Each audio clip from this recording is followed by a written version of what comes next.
याभिषिञ्चामि देवस्य त्वा सवितुः प्रसवे अश्विनोर्बाहुभ्याम् पोष्णो हस्ताभ्याम् इन्द्रस्येन्द्रियेण श्रियंशसे बलायाभिषिञ्चामि अर्यमणम् बृहस्पतिमिन्द्रम् दानाय चोदय वाचं विष्णुगुं सरस्वतीगुं सवितारम् च वाजिनम्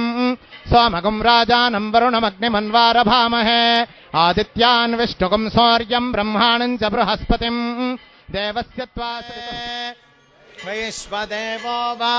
अश्वः नानादेवत्याः पशवो भवन्ति अश्वस्य सर्वत्वाय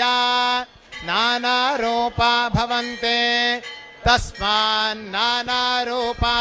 पशवः बहुरूपा भवन्ति तस्मारत्नेरशना भवति 12 मासाः संवत्सरः संवत्सरमेवावरुन्धे